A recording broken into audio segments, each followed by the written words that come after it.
नमस्कार. मी डॉक्टर संजीव विजय शिंदे, सहाय्यक प्राध्यापक विवेकानंद महाविद्यालय, Chhatrapati Sambhajinagar. UGC HRDC doctor Babasaheb Ambedkar Marathwada विद्यापीठ, छत्रपती संभाजीनगर अंतर्गत 11वा फॅकल्टी इंडक्शन प्रोग्राम 2024 सुरू आहे. या फॅकल्टी इंडक्शन प्रोग्राममध्ये माझा रोल क्रमांक 42 असून या प्रोग्राम अंतर्गत मी मायक्रो टीचिंग म्हणून प्रशासन या घटकावर बोलणार आहे. आज आपण बघतोय की आजचा आधुनिक काळ हा माहिती तंत्रज्ञानाचा काळ म्हणून ओळखला जातो. सध्या माहिती तंत्रज्ञानामुळे मानवी जीवन पूर्णतः व्यापून गेलेलं आहे. 21व्या शतकामध्ये मानवाची सर्वात महत्त्वाची उपज म्हणजे माहिती तंत्रज्ञान साधनांची निर्मिती. या माहिती तंत्रज्ञान साधनांच्या आधारे आज प्रत्येक व्यक्ती आपलं जीवन सुखकर आणि समृद्ध बनवण्याचा प्रयत्न करत आहे. मानवाच्या प्रत्येक कार्यामध्ये या माहिती तंत्रज्ञान साधनांचा वापर आपल्याला होताना दिसून येतो. आज या साधनांच्या माध्यमातून व्यक्ती वेळ, काळ, पैसा व श्रम वाचवून जीवन आपलं अधिक समृद्ध बनवताना दिसून येत आहे.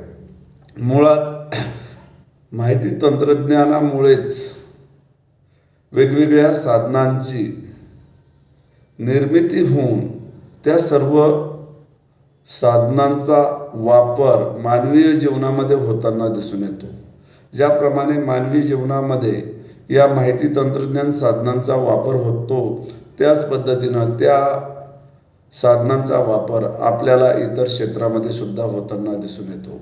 आणि मग साहजिकच प्रशासनाच्या क्षेत्रामध्ये या साधनांचा वापर केला जातो, तेव्हा आपण त्याला प्रशासन असं म्हणतो. मुळात प्रशासन ही माहिती तंत्रज्ञानामुळे प्रशासनाच्या क्षेत्रामध्ये उदयास आलेली एक नवीन संकल्पना आहे. प्रशासन म्हणजे इलेक्ट्रॉनिक्स प्रशासन. ज्या प्रशासनामध्ये इलेक्ट्रॉनिक साधनांचा वापर केला जातो किंवा ज्या प्रशासनाचे कार्य हे इलेक्ट्रॉनिक साधनांचा वापर करून केला जातो, त्यास प्रशासन असे म्हणतात. प्रशासनाचा मुख्य उद्देश म्हणजे शासकीय व प्रशासकीय कार्यात पारदर्शकता आणणे, प्रशासकीय जबाबदारी व उत्तरदायित्व निश्चित करणे, प्रशासकीय अकार्यक्षमता कमी करणे, प्रशासकीय कार्यात जनतेचा सहभाग वाढवणे, प्रशासनामध्ये जे काही दप्तर दिरंगाई, भ्रष्टाचार आहे, अकार्यक्षमता आहे, अनैतिकता आहे, त्यास आळा घालणे आणि प्रशासकीय यंत्रणा गतिशील बनवणे असे प्रशासकीय उद्देश आपल्याला दिसून येतात. मुळात आपण बघतोय की पारंपरिक प्रशासन हे यथास्थितीवादी व नियमावर बोट ठेवणारे होते किंवा कागदाच्या आधारे, नोंदीच्या आधारे त्याचा नोंदी घेऊन प्रशासनामध्ये कार्यप्रक्रिया पूर्ण केली जात होती.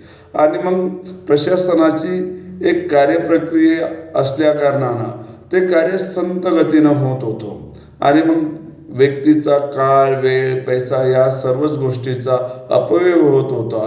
परंतु जेव्हापासून प्रशासनामध्ये इलेक्ट्रॉनिक साधनांचा वापर सुरू झाला, तेव्हापासून मात्र प्रशासकीय कामामध्ये गतिशीलता येताना आपल्याला दिसून येते. प्रशासनामध्ये जो काही भ्रष्टाचार होत होता, त्या भ्रष्टाचाराला काही प्रमाणात आळा बसलेला आहे. इतकंच नव्हे तर साधनांमुळे प्रशासनाच्या कार्यामध्ये जनतेचा सहभाग वाढत आहे. मुळात प्रशासनाचे जे उद्देश आहेत, प्रशासकीय पारदर्शकता वाढवणे, उत्तरदायित्व वाढवणे, जबाबदारी वाढवणे, अकार्यक्षमता कमी करणे, जनतेचा सहभाग वाढवणे, भ्रष्टाचाराला आळा घालणे, ह्या सर्व बाबी साध्य होताना दिसून येतं. ई प्रशासनाचे वैशिष्ट्य जर आपण बघितले तर कागद विरहित प्रशासन.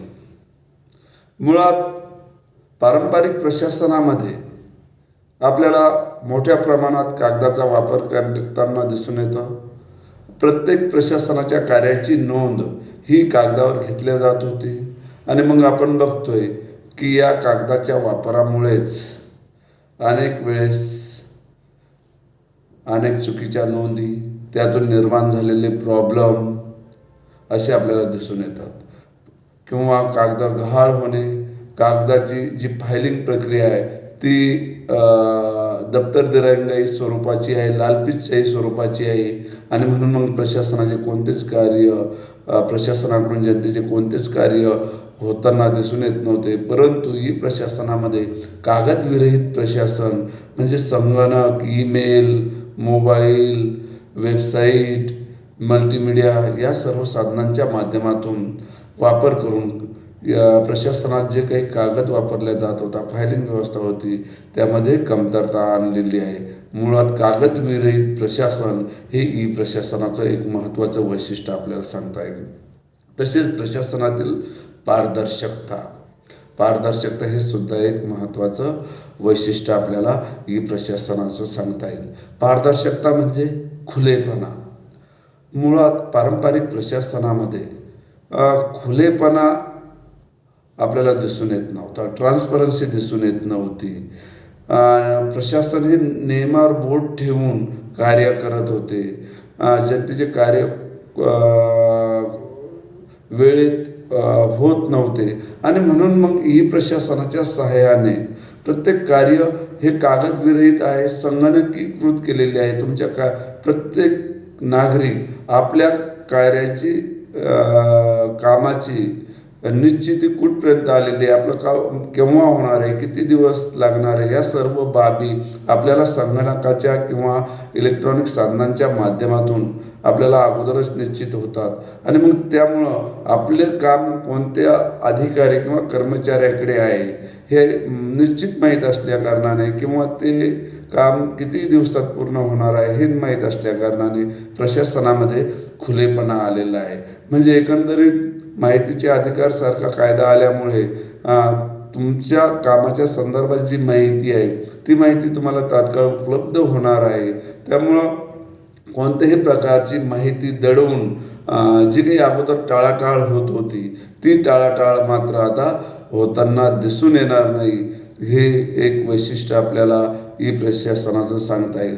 त्याच बरोबर उत्तरदायित्वाची निश्चिती म्हणजे अगोदर पारंपरिक प्रशासनामध्ये प्रत्येक व्यक्तीचं कर्तव्य कार्य निश्चित जरी असलं तरी उत्तरदायित्व मात्र एक दुसऱ्यांवर ढकलल्या जात होतं. वरिष्ठ कनिष्ठांवर ढकलून देत होते, कनिष्ठ हे वरिष्ठांवर ढकलून देत होते की माझ्याकडे हे काम नाही, ते काम त्या वरिष्ठ सरांकडे आहे किंवा वरिष्ठ सर सांगतील तेव्हाच मी करेल. म्हणजे कामाचं उत्तरदायित्व नव्हतं. परंतु ही साधनांच्या माध्यमातून नागरिकांना हे निश्चित झालेलं आहे की कोणत्या कामासाठी कोणत्या अधिकारी किंवा कर्मचाऱ्यांची नियुक्ती झालेली आहे आणि त्या कर्मचाऱ्यांचं उत्तरदायित्व काय, त्या अधिकाऱ्यांचं उत्तरदायित्व काय हे निश्चित असल्या कारणाने या ई प्रशासनाच्या माध्यमातून ते सांगता येईल आपल्याला. त्याचबरोबर गतिशील प्रशासन ही प्रशासनाची एक महत्त्वाचं वैशिष्ट्य म्हणून आपल्याला गतिशील प्रशासन म्हणून पाहता येईल. म्हणजे सामान्य नागरिकांचं कोणतंही काम अगोदर पारंपरिक प्रशासनामध्ये एका ढिसाळ पद्धतीनं एकमेकांवर जबाबदारी ढकलून देणे अशा प्रकारे केल्या जात होतं. परंतु ही प्रशासनामध्ये गतिशीलता आली. प्रत्येक कामाचं एक कालावधी निश्चितीकरण करण्यात आला, प्रत्येक अधिकाऱ्याची जबाबदारी निश्चित करण्यात आली आणि मग प्रशासनातलं त्या कालावधीमध्ये ते काम करणं बंधनकारक होऊ लागलं. त्यामुळं प्रशासनामध्ये गतिशीलता आलेली आपल्याला दिसून येते. इतकंच नव्हे तर ई प्रशासनाचं दुसरं एक वैशिष्ट्य म्हणजे जलद निर्णय. प्रत्येक कामाचा कालावधी निश्चित असल्या कारणाने किंवा उत्तरदायित्व निश्चित असल्याकारणाने, पारदर्शकता असल्याकारणाने, खुलेपणा असल्याकारणाने अधिकारी व कर्मचाऱ्यांना निश्चित कालावधीमध्ये निर्णय घेणं भाग पडू लागलं. म्हणून आपल्याला दिसून येते की ई प्रशासनामुळे जलद निर्णयाची प्रक्रिया वाढलेली दिसून येते. या माहिती तंत्रज्ञानामुळे जे ई प्रशासनाचा वापर प्रशासनाच्या क्षेत्रामध्ये आपल्याला वाढलेला दिसून येतो. आणि मग ई प्रशासनामध्ये नेमके कोणकोणत्या साधनांचा वापर होतोय ते आपल्याला पाहणं गरजेचं आहे. तर त्यामध्ये सर्वात महत्त्वाचं साधन म्हणजे आपल्याला दिसून येते की संगणक. म्हणजे माहिती तंत्रज्ञानाच्या क्रांतीमध्ये सर्वात आपल्याला काय म्हणता येईल की सर्वात महत्त्वाचं योगदान जे असेल ते आपल्याला संगणकाचं दिसून येते. संगणकाची निर्मिती झाल्यानंतरच प्रशासकीय क्षेत्रामध्ये, प्रशासनाच्या कार्यामध्ये संगणकाचा मोठ्या प्रमाणात वापर होऊ लागला. आज आपण बघतोय की प्रशासनाचं कोणतंही कार्यालय असू दे, छोटं मोठं संघटन असो किंवा वैयक्तिक एखादा अधिकारी असो, आपल्याला दिसून येते की प्रत्येक जण संगणकावर बसून काम करत आहे. संगणकामध्ये वेगवेगळ्या प्रकारच्या नोंदी फीड केल्या जातात, त्या नोंदी संग्रहित राहतात, कोणत्याही पद्धतीनं त्याचं नुकसान होत नाही. त्यामध्ये जोपर्यंत संगणकाला कमांड दिली जात नाही तोपर्यंत त्यामध्ये दुरुस्तीही करता येत नाही. आणि म्हणून मग संगणक हे एक सर्वात महत्त्वाचं साधन आपल्याला दिसून येते. संगणकाबरोबरच इंटरनेट, ईमेल, सेल्युलर, टेलिफोन, दूरध्वनी, फॅक्स, WWW, ई-फॅक्स, मल्टीमीडिया या सर्व साधनांच्या माध्यमातून ई प्रशासन हे प्रशासनामध्ये राबवल्या जाते. या साधनाचा वापर करून ही प्रशासन कार्य करीत असते. म्हणजे एका कार्यालयाकडून एखाद्या व्यक्तीला किंवा दुसऱ्या कार्यालयाला माहिती तात्काळ पाठवायची असेल तर आपल्याला दिसून येते की पूर्वी पारंपरिक प्रशासनामध्ये एक फाईल तयार केल्या जाते. फाईलमध्ये कागद ठेवल्या जात होते. त्या कागदामध्ये वेगवेगळ्या प्रकारच्या नोंदी असायच्या आणि ती फाईल मग त्या कार्यालयाकडे समोर पाठवल्या जायची. त्याच्यामध्ये काळ, वेळ, पैसा या सर्व बाबी याचं नुकसान होत होतं. आणि म्हणून मग आपण बघतोय की इंटरनेटच्या माध्यमातून ईमेल पाठवला जातो, आज फॅक्स केल्या जातो, ई-फॅक्स केल्या जातो, मल्टीमीडियाच्या माध्यमातून मेसेज केल्या जातो. म्हणजे आपल्याला फाईल घेऊन एखादा कर्मचारी पाठवण्यासाठी जो वेळ, काळ, पैसा खर्च होत होता तो या साधनांच्या माध्यमातून आता बचत होऊ लागलेला आहे.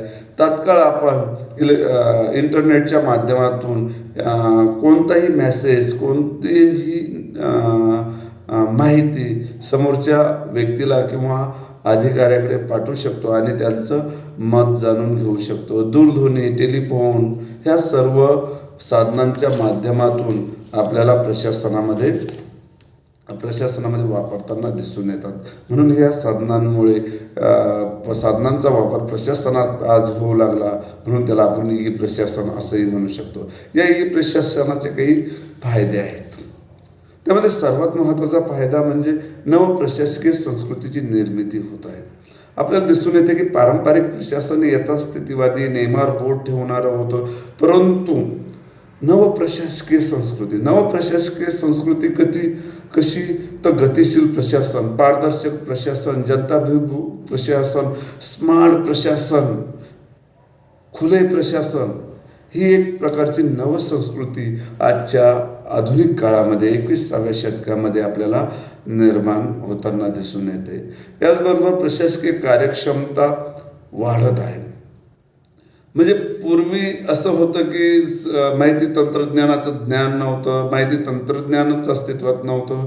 आणि माहिती तंत्रज्ञान अस्तित्वात आल्यानंतर जे काही पारंपरिक प्रशासनात काम करणारे अधिकारी कर्मचारी होते त्यांना त्या सर्व साधनांचा वापर करता येत नव्हता आणि त्यामुळं प्रशासनामध्ये अकार्यक्षमता, त्याच्यानंतर भ्रष्टाचार, दप्तर दिरंगाई ह्या सर्व गोष्टी आपल्याला होताना दिसून येत होत्या. परंतु या साधनांचा वापर वाढल्यामुळे प्रशासनामध्ये खुलेपणा आला म्हणजे प्रशासकीय कार्यक्षमता वाढली, पारदर्शकता वाढली. हे एक आपल्याला फायदा शासनाचा सांगता येईल. इतकंच नव्हे तर कार्यक्षमतेत वाढ.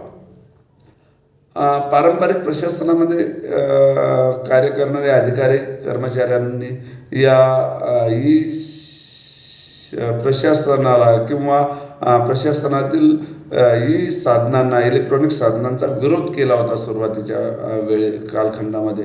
परंतु आपल्याला दिसून येते नंतरच्या कालखंडामध्ये व्यक्तीचं कार्य या साधनांच्या माध्यमातून अधिक सोपे होऊ लागले, कमी वेळेत होऊ लागले. त्यामुळे या साधनांचं प्रशिक्षण घेण्यास सुरुवात केली आणि त्याचा परिणाम असा दिसून येतोय आपल्याला की प्रशासकीय अधिकारी व कर्मचाऱ्यांच्या कार्यामध्ये कार्यक्षमता वाढलेली दिसून येते.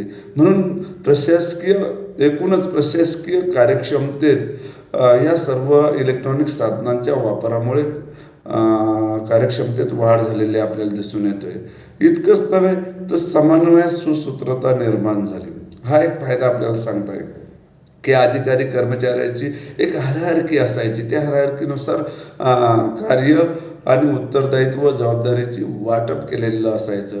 परंतु त्यांच्यामध्ये कोणत्याही प्रकारचा समन्वय दिसून येत नव्हता. परंतु इलेक्ट्रॉनिक साधनांचा किंवा माहिती तंत्रज्ञानाचा वापर प्रशासनामध्ये जेव्हापासून वाढलेला आहे किंवा होऊ लागलेला आहे तेव्हापासून अधिकारी व कर्मचारी किंवा यांच्या कामामध्ये एक प्रकारची सुसूत्रता निर्माण झालेली दिसून येते.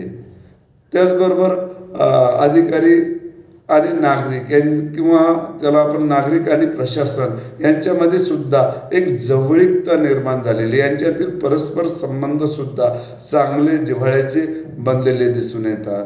म्हणजे पूर्वी प्रशासकीय अधिकारी कर्मचारी एखादं काम करण्यासाठी टाळाटाळ करत होते, परंतु ही साधनांच्या माध्यमातून काम करणं सहज होऊ लागल्यामुळे अधिकारी कर्मचारी सुद्धा त्या व्यक्तीचं, एखाद्या सामान्य व्यक्ती असो अथवा इतर एखादा खास व्यक्ती असो, प्रत्येक व्यक्तीचं काम प्रशासन एका चांगल्या भावनेतून तात्काळ करत असल्या कारणाने प्रशासन आणि नागरिकांची सुद्धा जवळीकता वाढून चांगले रिलेशन बनलेले आहे. एकंदरीत ही साधनांमुळे आपल्याला असं म्हणता येईल की प्रशासकीय कार्यात जनतेचा सहभाग वाढत आहे. तसंच वेळ, श्रम आणि खर्चात बचत होत आहे. हा एक महत्त्वाचा आपल्याला फायदा सांगता येईल. संदेशवहन जलद होत आहे, जनसंपर्क प्रशासनाचा वाढला आहे. सेवेत म्हणजे नागरिकांना ज्या प्रशासनाकडून सेवा पुरवल्या जातात त्या सेवेत सुलभता निर्माण झालेली दिसून येते. इतकंच नव्हे तर कार्यात अचूकता आलेली आहे. म्हणजे संगणकाच्या माध्यमातून किंवा इलेक्ट्रॉनिक साधनांच्या माध्यमातून त्या साधनांना फक्त कमांड देण्याची आवश्यकता असते. त्यामुळं ते साधनं अचूक काम करतात. त्यामुळे प्रशासकीय कार्यात अचूकता आलेली दिसून येते आणि एकंदरीत प्रशासकीय कर्मचारी, अधिकारी जे आहेत यांच्यावर जो काही कामाचा ताण होता तो कामाचा ताण सुद्धा आपल्याला कमी झालेला दिसून येतो. म्हणजे एकंदरीत जर आपण या माहिती तंत्रज्ञानाचे फायदे जर बघितले आपल्याहून तर निश्चितच आपल्याला असं दिसून येईल की मानवी जीवनामध्ये किंवा प्रशासकीय क्षेत्रामध्ये माहिती तंत्रज्ञान हे अत्यंत उपयोगाचं आहे. या माहिती तंत्रज्ञानामुळे मानवी जीवन, प्रशासकीय क्षेत्र किंवा इतर जे काही खाजगी क्षेत्र असतील, बँकिंग क्षेत्र असतील किंवा स्वतः छोटी कार्यालय असतील, खाजगी स्वरूपाचे बँका असतील, या सर्वांमध्ये या माहिती तंत्रज्ञान साधनांचा वापर वाढल्यामुळे एकंदरीत अनेक फायदे होऊ लागले. व्यक्तिगत व्यक्तीला स्वतःचं जीवन सुखी आणि सुकर बनवण्यासाठी सुद्धा या साधनांचा वापर मोठ्या प्रमाणात होऊ लागला. इतकंच नव्हे तर व्यक्तीची कार्यक्षमता, काम करण्याची कसोटी कार्यक्षमता वाढवण्यासाठी सुद्धा या साधनांचा मोठ्या प्रमाणात वापर होऊ लागला. ज्याप्रमाणे या साधनांचा फायदे आहेत त्याचप्रमाणे काही दोषही आहेत. परंतु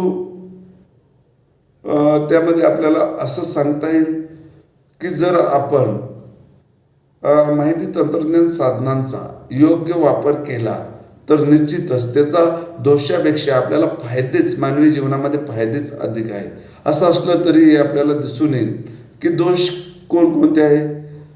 तर आपल्याला दिसून येते की या माहिती तंत्रज्ञानाची जी साधने आहेत, मी अगोदर सांगण्याचा प्रयत्न केला की संगणक असेल, इंटरनेट असेल, ईमेल असेल, ईपॅक्स असेल, मल्टीमीडिया असेल, सेल्युलर असेल, मोबाईल असेल, या सर्व साधनांचा गैरवापरसुद्धा होऊ शकतो. आणि गैरवापर हाच एक सर्वात दोष आहे. आज व्यक्ती स्वतःच्या स्वार्थासाठी या साधनांचा चांगला वापर न करता गैरवापर करताना अधिक मोठ्या प्रमाणात दिसून येतो. आणि मग आपल्याला दिसून येते की या सर्व साधनांचा वापर करून एखाद्या व्यक्तीला फसवणे, त्याची लूट करणे, अशा प्रकारचे प्रकार समाजामध्ये किंवा प्रशासनामध्ये किंवा एकंदरीत सर्व क्षेत्रामध्ये मोठ्या प्रमाणात होताना दिसून येते. आणि मग त्या संदर्भात शासनाने कठोर सायबर गुन्हेगारी अशा स्वरूपाचा कायदासुद्धा केलेला दिसून येतो. परंतु असं असलं तरीही मोठ्या प्रमाणात या सर्व साधनांचा, संगणक, इंटरनेट किंवा इतर माहिती तंत्रज्ञानाच्या साधनांचा गैरवापर आपल्याला होताना दिसून येतो.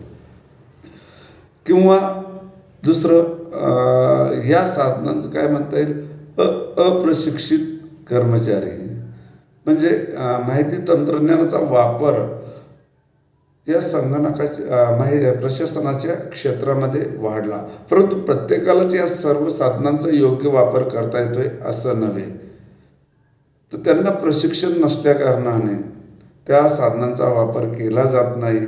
म्हणून आपल्याला असं म्हणता येईल की अनेक अधिकारी, कर्मचारी किंवा व्यक्ती यांना माहिती तंत्रज्ञान साधनांचं प्रशिक्षण नसल्यामुळे, शिक्षणाचा अभाव असल्यामुळे हा एक दोष आहे. परंतु जर कदाचित सर्वांनीच या साधनांचा चांगल्या प्रकारे प्रशिक्षण घेऊन वापर केला तर प्रशासनाच्या क्षेत्रामध्ये आणि मानवी जीवनामध्ये अधिक चांगल्या प्रकारे त्याचा उपयोग होऊ शकतो. इतकंच नव्हे तर दोष पायाभूत सुविधांचा अभाव. माहिती तंत्रज्ञान साधनं नवीन नवीन निर्माण होत आहेत, नवीन नवीन बाजारात येत आहेत आणि मग आपल्याला दिसून येते की शासन किंवा प्रशासनाच्या प्रत्येक ठिकाणी अशा पायाभूत सुविधा उपलब्ध असतीलच किंवा अशी साधनं उपलब्ध असतीलच असे नव्हे. म्हणून सुविधांचा अभाव आपल्याला दिसून येते. त्यानंतरचा दोष म्हणजे विनोकरशाहीकरण. म्हणजे आपण पाहतोय की जेव्हापासून या माहिती तंत्रज्ञान साधनांचा वापर वाढला तेव्हापासून नोकर भरतीमध्ये कपात होत चाललेली आहे. म्हणजे नोकर भरतीतील कपात हे दोष आपल्याला सांगता येईल. म्हणून कर्मचारी संघटन या माहिती तंत्रज्ञान साधनांना विरोध करताना दिसून येतात. ज्या ठिकाणी 4 व्यक्ती काम करतायत त्या ठिकाणी एकच व्यक्ती, एक संगणक घेऊन काम करू लागला. त्यामुळे नोकरशाहीमध्ये मोठ्या प्रमाणात कपात होताना आपल्याला दिसून येते.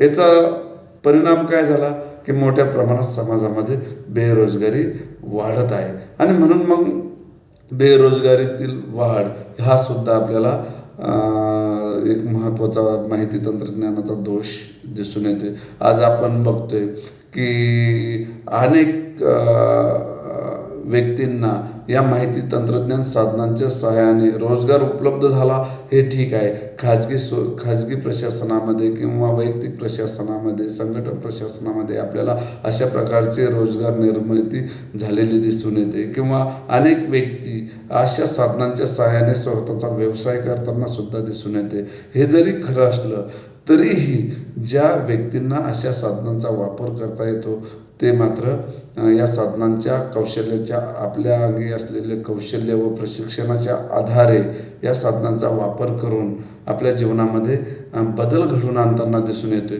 परंतु अनेक व्यक्तींना, अनेक अधिकारी कर्मचाऱ्यांना या साधनांचा वापर करता येत नाही. त्यामुळे प्रशासनामध्ये आजही काही प्रमाणात यथास्थितीवादीच दिसून येते. परंतु आपल्याला दिसून येते की प्रशासनामध्ये अशा साधनांचा वापर मोठ्या प्रमाणात वाढलेला आहे आणि समाजामध्ये या साधनांचं शिक्षण आणि प्रशिक्षण कमी व्यक्तींना, कमी नागरिकांना आहे. त्यामुळे मोठ्या प्रमाणात समाजामध्ये बेरोजगारी दिसून येते. आज भारतामध्ये बेरोजगारीचं प्रमाण प्रचंड वाढलेलं आहे. असं असलं तरीही हे आपल्याला नाकारता येत नाही की माहिती तंत्रज्ञान साधनामुळे किंवा ई प्रशासन निर्माण झालं आणि या ई प्रशासनामुळे मानवीय जीवन अधिक सुखी आणि समाधानी झालेलं आहे. शासनाचं प्रत्येक कार्य गतिशीलतेनं होताना दिसून येते. शासन आणि प्रशासन आणि नागरिक यांचे संबंध अधिक सुकर चांगले बनलेले आहे. आणि म्हणून मग आपल्याला निश्चितच असं म्हणता येईल की मानवी जीवनासाठी ई प्रशासन अधिक चांगले आहे.